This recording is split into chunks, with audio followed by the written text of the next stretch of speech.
LLC, Peskgeek Podcast, Living the Wildlife Podcast, Stephen Van Tassel, or their or his affiliates are not responsible for followers' use of the information provided here. Hi everyone, Stephen Van Tassel here, Wildlife Control Consultant, bringing another episode of Living the Wildlife as part of the Peskgeek Podcast family. Glad to have you on board. I hope your week is going well. I've certainly been pretty busy. Had a chance to canoe part of the Missouri River, about 20 miles of it the other day. So that was something, and then got to look at something called Decision Point, which is where Lewis and Clark were deciding which river to pick, whether it was the Marias, which they didn't know was the Marias, or the Missouri, to find Great Falls. And so ultimately they chose correctly, thank goodness, because it would have been they really would have extended their trip even more and put them in jeopardy, of course. So but in any event, I hope you had a chance to get some relaxation during the summer.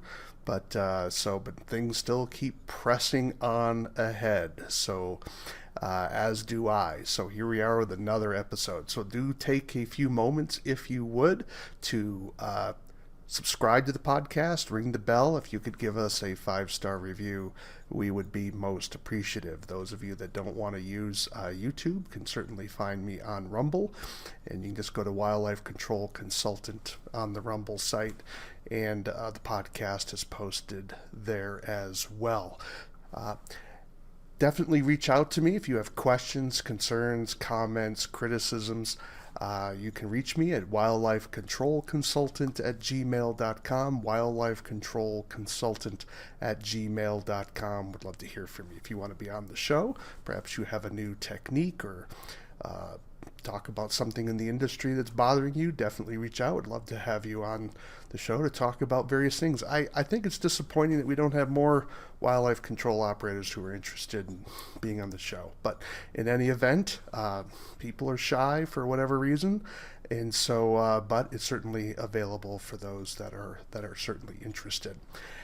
This week, I wanted to talk a little bit about structured decision making. So yeah, it's not necessarily a vertebrate pest topic per se, but it's still an important one. And so let me kind of pull up my slideshow here. So it's called structured decision making. And because the challenge is, how do we make decisions properly? I mean, have you ever regretted? I mean, I'm always fascinated. You'll see the interviews of various Hollywood people, and they said, as you look back over your life, would you have changed anything? And they're like, oh, no, I wouldn't change anything. I think that person's either a moron or a liar. So if you've looked over your life and have never wanted to change something, or you thought that you made a poor decision and every decision you made was perfect, I just find that just really hard to believe, or you've had an incredibly blessed life. Nevertheless, we need to have a system or a plan on how we're making decisions, because too often we're flying by the seat of our pants and we're making poor ones. We may be making things too emotionally. Perhaps we haven't had a sufficient amount of data to make a decision. But some people go the opposite direction. They have analysis paralysis. In other words, they're so afraid of making a wrong decision that they fail to make any decision, which, as you all know, is a decision even on its own. Well, I've got someone that I've been kind of admire here. Her name is Annie Duke. It's now Dr. Annie Duke. She's finally finished her PhD. She actually had to she dropped out of her PhD work because of some health issues. And now, something like 20 years later, she has finally finished it. It's something in the area of psychology and thinking. But during the time when she was ill and recovering, and so her dissertation she was all but dissertation, so she hadn't been working on her dissertation because of this illness that came on to her. And then, of course, other things in her life. She got into a career of being a world champion poker player. Now, one of the interesting things about being a poker player is that you have to make a lot of decisions in a short amount of time with limited information. and that's what makes it poker, right? Well, she argues that learning about the process of being a poker player and making decisions helped her understand the decision making process, because you were able to fine tune your decision, because you know that obviously you're having to deal with things like probability, what's the likelihood of a certain card coming up, how strong is your hand, and you've got to make bets based on your understanding of probability. And then of course there's a psycho-emotional side of things. And so she was clearly gifted in this particular area, but she's also a student of it, because she had to learn and memorize all these things, because you have to make decisions relatively quickly in these poker games. And so she became a world champion and had a prize purse into the millions of dollars. And so absolutely amazing. And she actually lived in Montana for a while, so she actually did some poker playing down in a city called Billings, which is just several hours from me. So her point is something that we have a challenge with here, even in our own business. How do we make decisions knowing we don't have all the information? And let me make this more personal to you in the wildlife control field. How do you decide whether to add a different service line, to move into a different species, add another species that you control, perhaps adding an employee? How do you make these decisions knowing that you don't have all the facts? And how do you make them wisely so that you minimize the risk, but yet you're also not paralyzed by thinking that somehow you can have godlike knowledge over the decision you're about ready to make? And so she believes in training people in doing this, and so she's created this sort of nonprofit website called alliancefordecisioneducation.org. Check it out. I'm not making any money doing this. I bought some of her books, and we'll talk about that here. But I thought some of you might be interested in some of her thoughts here, to think about. We're going to do something called, meta thinking, in a sense. We're going to be thinking about thinking. We're going to be thinking about the decision process so that we can learn to make better decisions that are more structured. That's where structured decision making comes about. Well, she's written a few books, as I've already mentioned. Here they are in chronological order. For those of you that are listening to the podcast and not seeing the video, I'll read them out for you. So her first one was published in 2018, and it was entitled Thinking in Bets: Making Smarter Decisions When You Don't Have All the Facts. And again, the author is, of course, Annie Duke, D-U-K-E, Annie Duke. Her second book was published in 2020, and it was How to Decide: Simple Tools for Making Better Choices. And then her most recent book, at least the ones that I'm aware of, is Quit: The Power of Knowing When to Walk Away by Annie Duke. And that was published in 2022. So Thinking in Bets, How to Decide, Quit are the three books that she's written on this particular subject. It turns out, when I did a little bit of reading, looking into this on the net, found that she also wrote some books about being a better gambler, for those of you that are interested in being a gambler. She's a pretty good writer, and I'm sure that she's as good in talking about gambling as she is on this particular issue. So I'll leave that to you.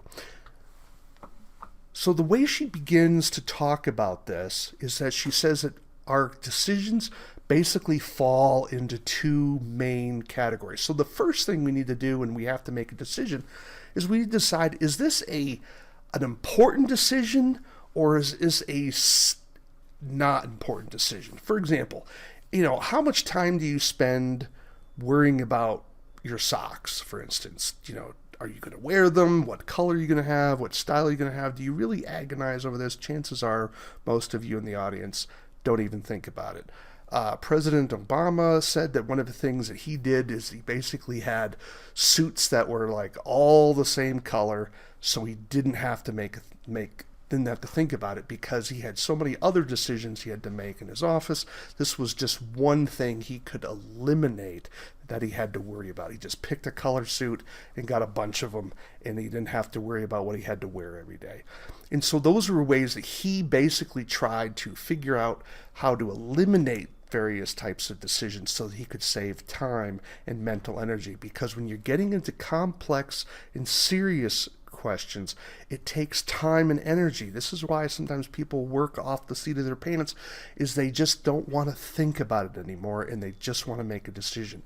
And you as business owners have to be thinking seriously about how you're making these decisions, because some of them could have serious consequences. Of course, many of you already know that the average business in America doesn't last 5 years. So clearly decisions were made that probably weren't wise, and that cost the company, whatever the case may be. And we want to try to minimize that. There's always going to be risk and the uncertainty in business, but we want to try to put the odds in our favor, knowing that there are obviously things outside of our control, but we want to try to make sure we're managing our decisions based on what we can control and making good choices so that we look back and we say, it just didn't work out. So let's talk about what she said. So we're going to be focusing here on complex or serious issues, not, are you going to have a sandwich for lunch or steak?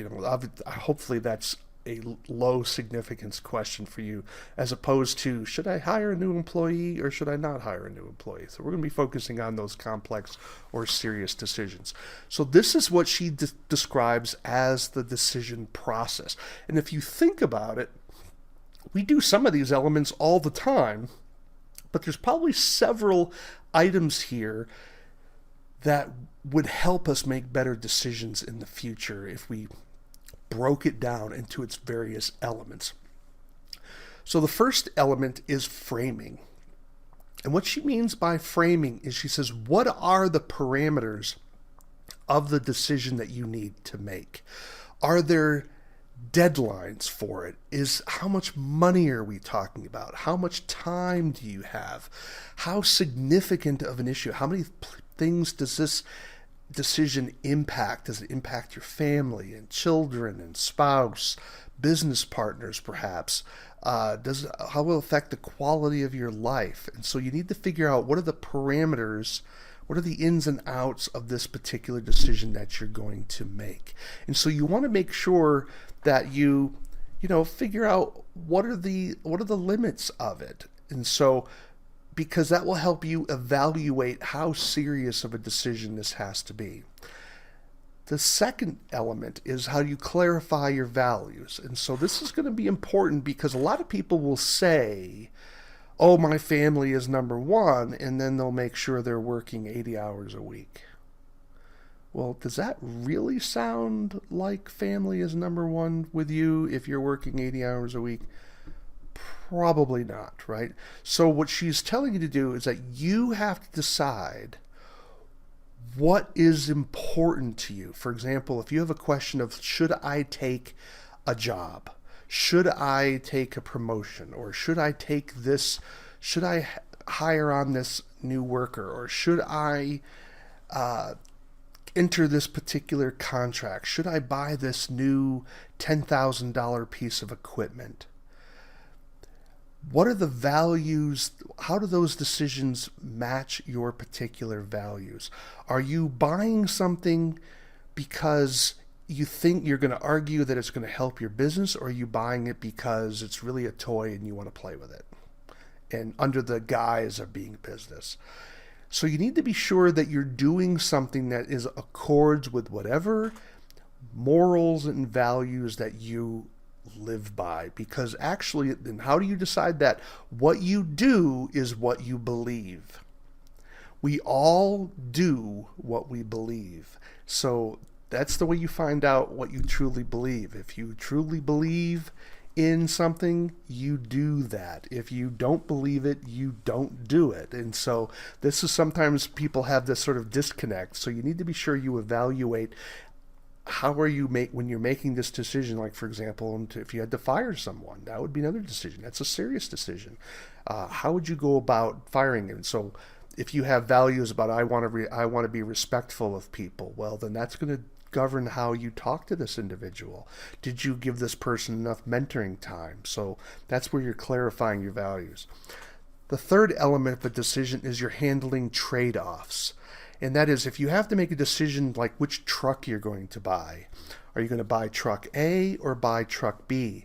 So you're looking at, well, maybe one costs $5,000 less than the other one, but the one that costs $5,000 more may have a warranty that's double what the $5,000 one costs less. Now, those are trade-offs that you have to figure out. What are the elements of this decision, and how do they compare? So you've seen people do the decision making. They'll make two columns, and they'll do pros and cons, right? Well, those are where you're evaluating trade-offs, and so that is something that you have to do.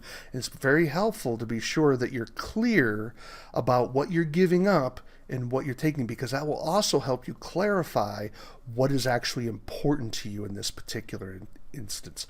Fourth, you need to gather information. And so this is a linear description of the decision-making process, but understand that it's iterative in the sense you're going back and forth across different elements of this decision process as you work your way through it. So as you gather information, you may be going back to the handling of trade-offs. You may be clarifying your values. So don't think of it as, well, I finished step one, I never go back to step one. No, you may find something in number 4 that helps you understand the frame of the decision making that you didn't know before, and now you're needing to adjust. Maybe there's a deadline that's been changed. Maybe you're discovering that you didn't have a clear enough understanding about your values. Maybe money is a lot more important to you than you think it was. Right? Maybe your family life was more important to you than you thought it was. And so these are things that you're going to be clarifying as you're working through it. So the point is, it's not about necessarily a right or wrong per se. It's making sure that you are thinking about your process of making this decision and not just simply relying on a gut reaction or what you think someone else wants. Number 5 is you need to predict possible outcomes. And that is, here you're trying to think about, if I make decision A, what could happen that could be good? What could happen that could be bad? For example, you hire an employee. What could be possible is if you hire a good one, you might make more money. If you hire a bad one, it's going to cost you money. But also, even with a good worker, you're going to have to spend some time training and managing this person. So you may think, if you're hiring someone, you may think you're doubling yourself, but the reality is you're not. You're only going to get probably 90% of your time, because 10% of that person's time is going to be managing, because you're going to have to take some time of yourself and manage this person. So it's not going to be 100% growth in your income, okay? So those are thinking about the consequences of a particular decision so that you don't get surprised by something. Now, obviously, you can't predict every possible scenario. You just can't. However, you're trying to think about what is the likelihood of various consequences. It's the same thing when you decide to put a conibear over a squirrel hole. You may think you're going to catch a squirrel out of that, but the reality is you don't have certainty that a squirrel is the one that's going to come out through that. You may find another animal go into it, right? So, however, but you still make the decision to do it, providing it's legal in your state, because you know the odds are overwhelming. You're like, well, I saw a squirrel run into the hole. I'm going to put a conibear over that particular hole. Well, you know, there's no guarantee that the squirrel's going to come out through that hole. You just have a very strong opinion and likelihood that that's going to happen. So this is where you're trying to predict those possible outcomes. Number 6 is a very important step, and that is, whatever decision you're going to make, will you be able to explain it? Will you be able to give a rational reason for why you made the decision. Here's the dirty little secret that a lot of people don't think about, and that is most of the decisions we make on the basis of emotion, and then we use reason to justify the decision that we emotionally made. That's just kind of the facts of it all. A lot of us, we may think we're more rational or Spock-like, for those of you who watch Star Trek, but the reality is we're not. We're far more emotional in our decision-making process than others. This is why you see people who make decisions based on emotion, even to the detriment of themselves, because they allow their emotions and their ego and their anger to dominate their decision process, even though they do something that's counter to what is actually beneficial to them. Number 7, of course, is you ultimately have to make a decision. And by the way, not making a decision is making a decision. So there's no way to get out of the decision process. So you're ultimately going to have to make a decision, whether it's by not making a decision, which is a decision, or by making a determination of how you're going to move forward. Because it is possible to just simply say, you know what, I don't have enough information here. I'm not comfortable with going forward. My decision is to table this decision. That is a decision that's perfectly legitimate depending on your situation. And then, of course, lastly, you want to reflect on your decision and the process that you use. Did you miss something? Did you fail to get enough information? Did you think deeply enough about your goals and values and what you want out of life? And so again, this process is just one big circle. You're going to be going over these items over and over and over again as you're in this decision-making process. So I hope this kind of helps you reflect on your decision process and have something where you can structure it and say, okay, I want to go through these particular eight steps. You say, Stephen, I don't have the time for that. I'm telling you, you don't have to do this for every decision. We're doing this for the big decisions that are going to have major impact on your life. All right, so let's talk a little bit more about how we make some decisions, and so some ideas to help you move things along. There's a concept called a free roll, and that is when a decision has minimal or zero consequences. If I told you that if you emailed XYZ company, they would send you a free trap, shipping everything. You wouldn't even have to give them a credit card number. Just give them your address and your name, fill it out. They will ship you a trap. That would be called a free roll decision. That is, there's no negative downside to this particular decision. Why do you think so many businesses sell a product saying 30-day money-back guarantee? They're trying to make this a risk-free decision so that you can get over buyer's remorse. That's called a free roll. So the point is when you encounter decisions that are basically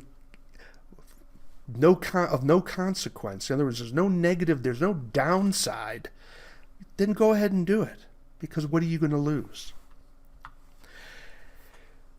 Another principle in decision making is knowing when to quit. For example, let's say you hire an employee. What will it take for you to ultimately fire? Now, the rule of thumb is, of course, hire slow, fire fast. But we know that's often easier said than done, because when we fire someone, we have to acknowledge that we made a mistake. And that's very difficult for people to realize. So sometimes we'll hold on to an employee longer than we should, because when we fire them, we have to admit we made a mistake. Now, obviously, if there's a financial situation, that's a different story, right? But generally speaking, we're firing people because they screwed up or they just don't have what it takes to do the job. That's a mistake. I mean, something in your hiring process missed something. So she recommends that when you're making some of these big decisions, what is the quitting threshold? Because quitting is an important part of the decision process, because you don't want to throw good money after bad. By the same token, you don't want to quit too soon. But you need to be able to say to yourself, I'm going to try something here, and if I get these types of results, I'm going to keep going. And if I'm not getting the kinds of results, Sometimes our timing is bad. Sometimes we're making a great decision, but the timing is wrong, right? So this is where you want to be able to stop yourself so that you're not throwing good money after bad. Okay? That's where you want to set that threshold. Sometimes when we make decisions, we have to protect ourselves. And this is called the Ulysses contract. Those of you that ever read the Odyssey know that Ulysses is the Latin version of Odysseus. Odysseus is the Greek name. Ulysses is the Latin name. And so you remember that he was on a ship and he wanted to hear the sirens. The problem was the sirens, when you listened to their beautiful singing, made people go mad, and they would jump off the ship and then they would drown in the ocean. So what he did was he had his men tie him to the masthead of the ship so that he could then listen to the music but couldn't do anything rash. That's called the Ulysses contract. So there are times when we need to have people holding us accountable on a decision. Sometimes people do this with alcohol. They'll say, I'm only going to have 3 beers tonight, and I'm asking you to make sure that I won't have 3 beers.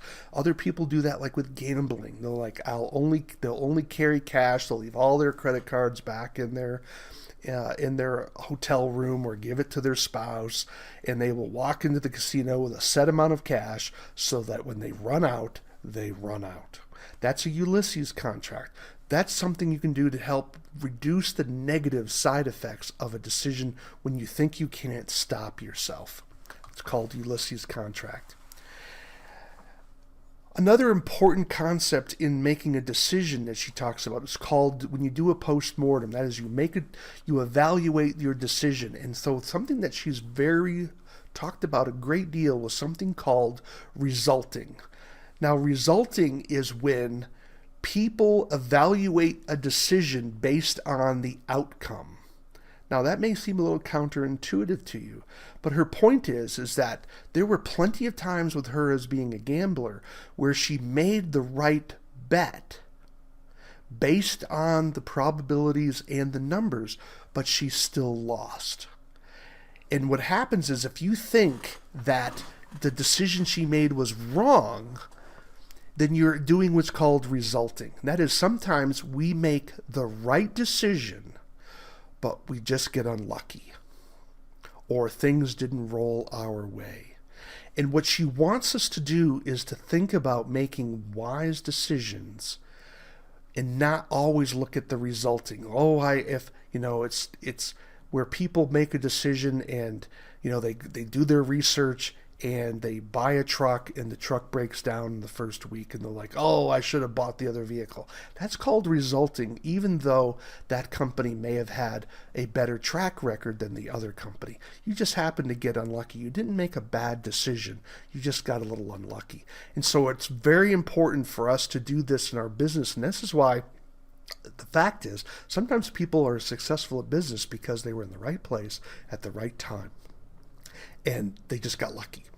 And so sometimes we made all the right decisions about a business and it didn't work out. So we have to be careful about how we judge people. But this is something we need to do in terms of judging ourselves.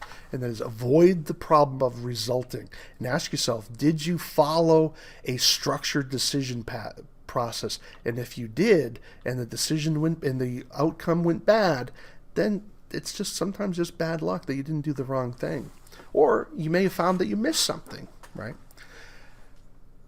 Another thing to evaluate when you're making a decision, this is often something you do to help the predictive power, and that is, would this decision make you happy? And this is what you'd see when sometimes people will say, imagine if you flip a coin and you get the answer, like you're having 2 choices and you're not sure which choice to make, and you flip the coin to make a decision, and the answer is something, are you happy with what the coin said, or are you sad with what the coin said? That is how we're able to predict the future. It helps us make decisions when the pros and cons of 2 different decisions are very close together. Predict what that decision would feel like for you. Something that in terms of that can help you move in the right direction. And then she also points out that it's important for us not to panic. And what she means by this is most decisions we make in life are not eternal.